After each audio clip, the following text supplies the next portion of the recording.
Hello बच्चों, मेरा school कार्यक्रम में आप सबका स्वागत है।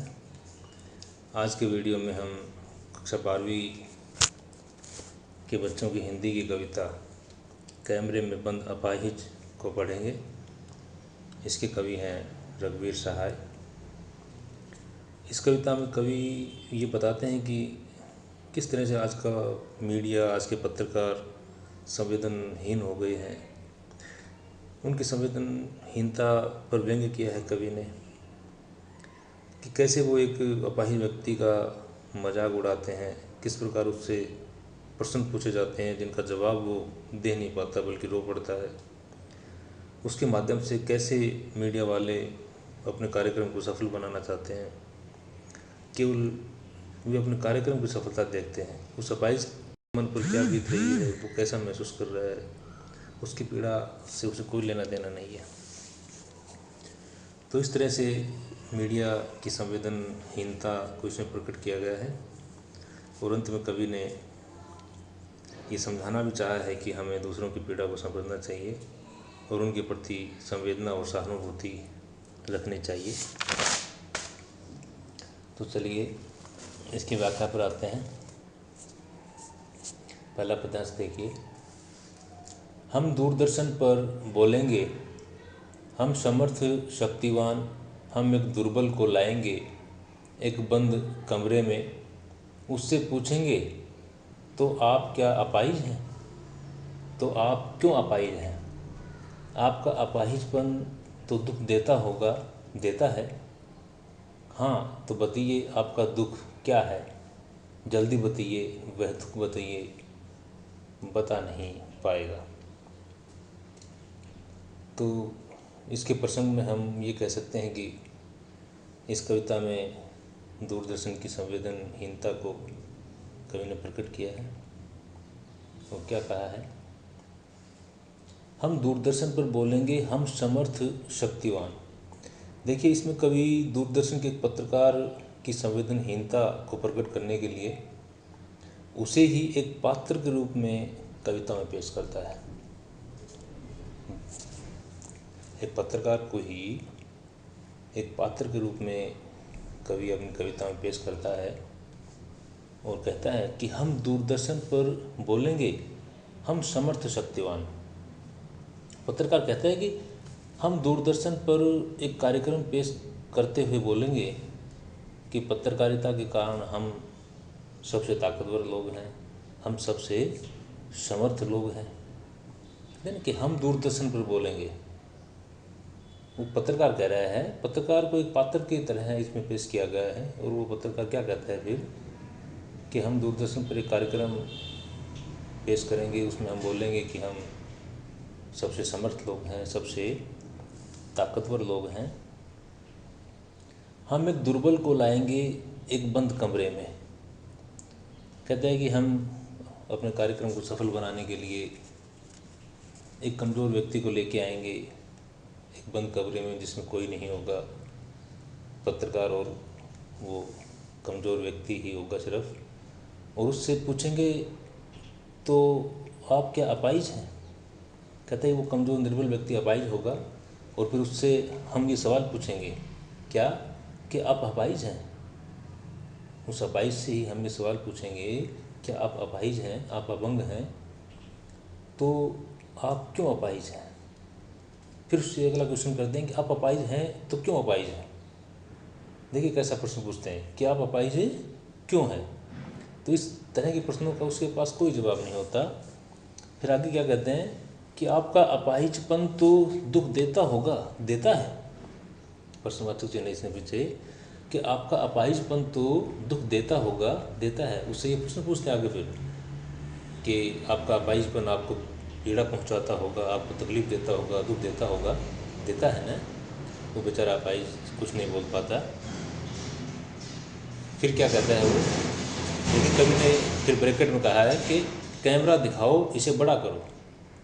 जब वो अपाहिज कोई जवाब नहीं दे पाता, कुछ बोल नहीं पाता, तो फिर वो मीडिया कर्मी, वो पत्रकार कहता है कि कैमरा दिखाओ, इसे बड़ा करो, कि कैमरे के सामने इसके अपाहिजपन को और बड़ा करके दिखाओ। ताकि दर्शक इसको अच्छी तरह से समझ सकें और हमारा कार्यक्रम सफल हो सके। हाँ, तो बताइए आपका दुख क्या है। फिर दोबारा पूछता है उससे कि हाँ आप बताइए कि आपका दुख क्या है। आप अपाहिज हैं, अपाहिजपन से आपको क्या दुख है। फिर उसे यही क्वेश्चन करता है, जल्दी बताइए, वह दुख बताइए, बता नहीं पाएगा। कहता है जल्दी बताइए, प्लीज़ आप बताइए, जल्दी बताइए आपको क्या दुख है अपाहिजपन से। बता नहीं पाएगा, लेकिन वो अपाहिज पत्रकार के इन प्रश्नों का कोई जवाब नहीं दे पाता। फिर आगे वो दूसरा पद देखिए, उसमें क्या कहते हैं कि सोचिए, बताइए कि आप सोच के बताइए, जल्दी बताइए कि आप अपाहिज हैं, क्यों हैं, अपाहिजपन से आपको क्या दुख है, ज़रा सोच के बताइए। आपको अपाहिज होकर कैसा लगता है कि आप अपाहिज हैं, आप अपंग हैं, तो आपको कैसा महसूस होता है। एक अपाहिज होकर आपको कैसा महसूस होता है, बताइए इसके बारे में ज़रा। कैसा यानी कैसा, कहते हैं कि हाँ बताइए कैसा लगता है आपको, आप कैसा महसूस करते हैं एक अपाहिज होकर के। हम खुद इशारे से बताएंगे कि क्या ऐसा। आगे वो पत्रकार क्या कहते हैं कि जब वो नहीं बता पाएगा अपाहिज, हमारे प्रश्नों का उत्तर नहीं दे पाएगा, तो फिर हम खुद इशारा करके उसको समझाएंगे कि आप ऐसा महसूस करते हैं। फिर कोई इशारा करेंगे कि आप ऐसा महसूस करते हैं, लेकिन वो बेचारा कुछ नहीं बता पाएगा। फिर कहेंगे कि सोचिए, बताइए, कि सोचिए आप ज़रा, बताइए, बताइए कैसा महसूस करते हैं। थोड़ी कोशिश करिए, उसको थोड़ी हिम्मत देते हैं, सहानुभूति देते हैं कि हाँ बताइए, बताइए, थोड़ी कोशिश करिए, आप बता पाएंगे, बताइए आप कैसा महसूस करते हैं। ये अवसर खो देंगे। देखिए फिर उसको क्या कहते हैं कि आप जल्दी बताइए, अन्यथा ये अवसर आप खो देंगे। इस तरह का अवसर आपको पर्दे के सामने अपनी बात कहने का शायद कभी ना मिलेगा। इसलिए आप बताइए, जल्दी बताइए, अन्यथा ये अवसर आपके हाथ से चला जाएगा। आप जानते हैं कि कार्यक्रम रोचक बनाने के वास्ते हम पूछ पूछ कर उसको रुला देंगे। देखिए इसमें क्या कहा है कि आप जानते हैं कि कार्यक्रम रोचक बनाने के वास्ते हम पूछ पूछ कर उसको रुला देंगे। देखो यहाँ किस तरह की बात कही है। यहाँ कवि व्यंग्यात्मक भाव से पत्रकारिता पत्रकार की व्यावसायिक भावना को प्रकट करता है।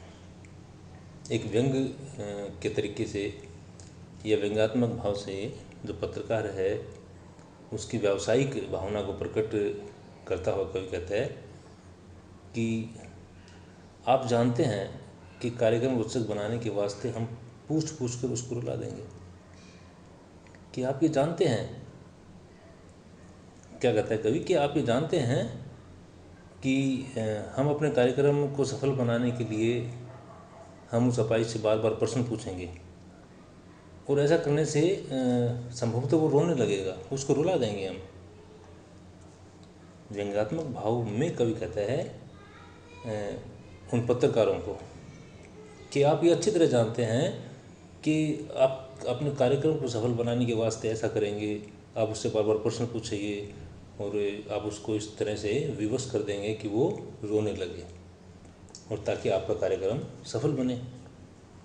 फिर आगे क्या कहता है कि इंतज़ार करते हैं आप भी उसके रो पड़ने का। इंतज़ार करते हैं आप भी उसके रो पड़ने का करते हैं। फिर दर्शकों के बारे में कहता है कवि कि आप भी तो यही चाहते हैं। दर्शक जो उस कार्यक्रम को देख रहे हैं, कवि कहता है कि आप भी तो यही चाहते हैं कि ये रो पड़े, कि कब ये अपाहिज रोए, उसका इंतज़ार आप करते रहते हैं। आगे क्या कहा है इसमें, अगला पद देखो। फिर हम पर्दे पर दिखलाएंगे फूली हुई आँख की एक बड़ी तस्वीर, बहुत बड़ी तस्वीर, और उसके होठों पर एक कसमसाहट भी। आशा है आप उसे उसकी अपंगता की पीड़ा मानेंगे। एक और कोशिश दर्शक, धीरज रखिए, देखिए, हमें दोनों एक संग रुलाने हैं, आप और वह दोनों। कैमरा बंद करो, नहीं हुआ रहने दो, पर्दे पर वक्त की कीमत है। अब मुस्कुराएंगे हम, आप देख रहे थे सामाजिक उद्देश्य से युक्त एक कार्यक्रम। थोड़ी देर, बस थोड़ी ही कसर रह गई, धन्यवाद। देखो इसमें क्या कहा है कि फिर हम पर्दे पर दिखलाएंगे फूली हुई आँख की एक बड़ी तस्वीर। जब पत्रकार उस अपाहिज से बार बार प्रश्न पूछता है, वो जवाब नहीं दे पाता है, तो फिर एक नया तरीका अपनाते हैं, वो एक और कोशिश करते हैं। कैसी कोशिश? कि फिर हम पर्दे पर दिखलाएंगे फूली हुई आँख की एक बड़ी तस्वीर, कि हम उस अपाहिज की सूजी हुई आँखों को दिखाएंगे जिसमें पीड़ा भरी पड़ी है, दुख भरा पड़ा है। ठीक है। और क्या दिखाएंगे? कहते हैं उसके होठों पर कसमसाहट भी। कहते हैं उसके होठों को दिखाएंगे जिसमें पीड़ा साफ झलक रही है, उसके होठों की कसमसाहट, उसकी सूजी हुई आँखें हम पर्दे पर बड़ी करके दिखाएंगे। ठीक है। पर्दे पर उसके बारे में विस्तार से बताएंगे ताकि उसकी पीड़ा को समझ सकें दर्शक। और फिर आगे क्या कहते हैं कि आशा है आप उसकी अपंगता की पीड़ा को मानेंगे। कहता है कि आप सब, ये आशा है, ये संभावना ऐसा मानते हैं कि आप इस तरह से देखने के बाद उस अपाहिज की पीड़ा को समझ पाएंगे कि कैसी पीड़ा वो महसूस कर रहा है। एक और कोशिश, इसके बाद एक और प्रयास करता है अपने कार्यक्रम को सफल बनाने के लिए, और ज़्यादा सफल बनाने के लिए। और उसमें पत्रकार क्या करते हैं कि एक और कोशिश, दर्शक धीरज रखिए, देखिए कि वो एक और कोशिश करते हैं। दर्शकों को कहते हैं कि आप धीरज रखिए, देखते जाइए, हम दोनों एक संग रुलाने हैं, हमें दोनों एक संग रुलाने हैं, आप और वह दोनों। देखिए वो वो पत्रकार कैसा मान के चल रहे हैं। वो कहते हैं धीरज रखिए, आगे देखिए। कहते हैं कि हमें दोनों एक संग रुलाने हैं, हमें दोनों एक संग रुलाने हैं, कि हम चाहते हैं कि अपाहिज के साथ साथ दर्शक भी रो पड़े। अपाहिज की अपंगता, उसकी पीड़ा को देख करके दर्शक भी रोएं। और अपाहिज को किस तरह रुला देंगे? अपाहिज से वो बार बार प्रश्न पूछ के, उसको परेशान करके। ठीक है। जब वो जवाब नहीं दे पाएगा तो रोने लगेगा। ठीक है। और उसके बाद उनका उद्देश्य क्या है कि दर्शक भी उसकी भावना को देखकर, उसको रोता हुआ देखकर, उसकी पीड़ा को देखकर रोएं। तो कहते हैं हमें दोनों एक संग रुलाने हैं, आप और वह दोनों, कि हम ये चाहते हैं कि अपाहिज के साथ साथ दर्शक भी रोएं। ठीक है। ताकि हमारा कार्यक्रम सफल बने। लेकिन ऐसा होता नहीं है, वे अपने उद्देश्य में सफल नहीं हो पाते हैं। और फिर आगे क्या कहते हैं कि कैमरा बस करो, नहीं हुआ रहने दो, पर्दे पर वक्त की कीमत है। कि जो कैमरामैन है उसको पत्रकार कहता है कि कैमरा को यहीं रोको, बंद करो, बस हमारे पास और वक्त नहीं है इसको दिखाने के लिए, पर्दे पर वक्त की कीमत होती है, रहने दो। और फिर अब मुस्कुराएंगे हम, अब मुस्कुराएंगे हम। अब उनका कार्यक्रम समाप्त होता है तो कहता है कि मुस्कुराने का वो नाटक करते हैं, क्योंकि वो अपने उद्देश्य में सफल नहीं हो पाए, वो उसको रुला नहीं पाए। और दर्शक भी इस कार्यक्रम को देखकर नहीं रोए, तो उसकी सफलता जितनी वो चाह रहे थे उतनी नहीं मिली। तो वो आगे क्या कहते हैं कि हम मुस्कुराएंगे, अब मुस्कुराएंगे हम। कहते हैं कि अब हम, जब ऐसा होगा तो फिर मुस्कुराकर सभी दर्शकों को कहेंगे कि आप देख रहे थे सामाजिक उद्देश्य से युक्त एक कार्यक्रम, कि आप एक ऐसा कार्यक्रम देख रहे थे जो सामाजिक उद्देश्य को लेकर दिखाया जा रहा था। कैसा उद्देश्य? कि एक अपाहिज, एक अपंग की पीड़ा को हम दर्शकों के सामने पेश कर रहे थे ताकि वो उसकी पीड़ा को समझ सकें। ठीक है। तो ऐसा एक कार्यक्रम सामाजिक उद्देश्य से जो युक्त था वो हम आपको दिखा रहे थे, आप उसको देख रहे थे, बस थोड़ी ही कसर रह गई, धन्यवाद। और वो फिर खुद ही महसूस करते हैं कि इस कार्यक्रम में थोड़ी सी कसर रह गई, थोड़ी कमी रह गई, पूर्णतः ये कार्यक्रम सफल नहीं हुआ। वो कमी कौन सी महसूस करते हैं कि वो उस अपाहिज के साथ साथ दर्शकों को नहीं रुला पाए। उसकी तो इसलिए कहते हैं वो कि बस थोड़ी सी कसर रह गई। ठीक है, ये बात अपने अंदर ही कहते हैं, मन में कहते हैं वो कि थोड़ी सी कसर रह गई, कि सामाजिक उद्देश्य से युक्त कार्यक्रम था लेकिन इसमें थोड़ी सी कमी रह गई, और इस तरह उनका कार्यक्रम समाप्त हो जाता है और वो कहते हैं कि सभी का धन्यवाद। तो इस तरह से ये कविता पूरी हुई। इसमें 3 पद हमने पढ़ लिए हैं और तीनों में वही एक ही चीज़ बताई है कि किस प्रकार हमारे पत्रकार, हमारा मीडिया संवेदनहीन हो गया है, किस तरह से वो लोगों की पीड़ाओं का माहौल उड़ाता है, मजाक उड़ाता है केवल अपने कार्यक्रम की सफलता के लिए। तो सभी का, सही बच्चों को बहुत बहुत धन्यवाद। आगे का वीडियो हम जल्दी जारी करेंगे, उसमें आगे कविता पढ़ेंगे।